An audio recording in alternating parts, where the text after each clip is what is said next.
Assalamualaikum warahmatullahi wabarakatuh. Perkenalkan, saya Mutiara Nasir dari Program Studi Manajemen Keuangan Syariah.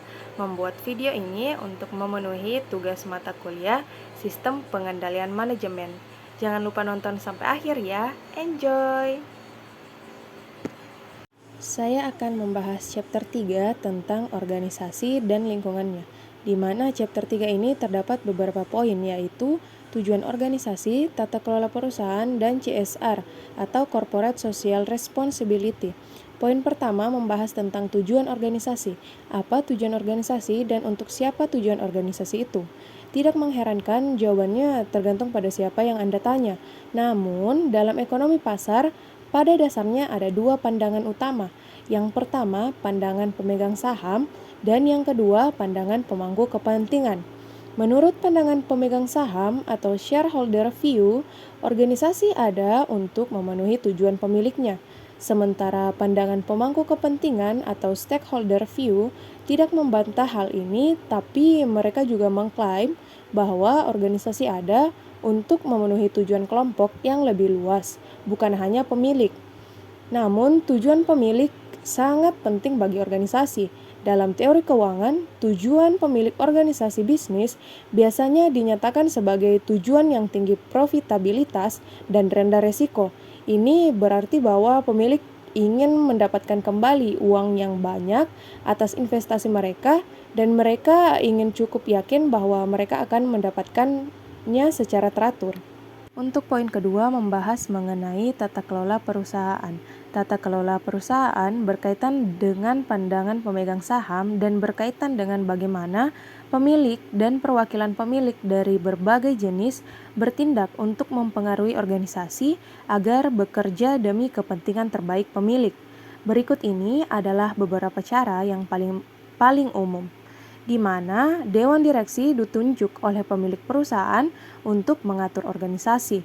Dewan Direksi biasanya juga membuat keputusan strategis yang penting dan melakukan dialog berkelanjutan dengan CEO.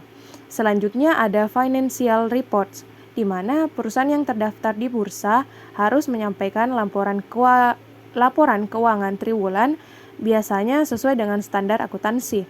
Kemudian Auditing and Internal Control. Hampir semua organisasi dengan ukuran tertentu harus melibatkan firma audit untuk mengaudit pelaporan keuangan mereka. Lalu ada insentif program. Berbagai bentuk program insentif dan bonus sering digunakan untuk menyelaraskan tujuan pemilik dan tujuan manajer. Selanjutnya ada pertemuan investor. Seperti halnya perusahaan swasta, perusahaan yang terdaftar di bursa saham seringkali mengadakan pertemuan dengan perwakilan dari investor penting, termasuk manajer dana dan analis. Tujuan dari pertemuan ini adalah agar para manajer dapat menjelaskan situasi organisasi kepada para investor dengan lebih baik, dan para investor dapat menjelaskan harapan mereka terhadap organisasi dengan lebih baik. Terakhir, media.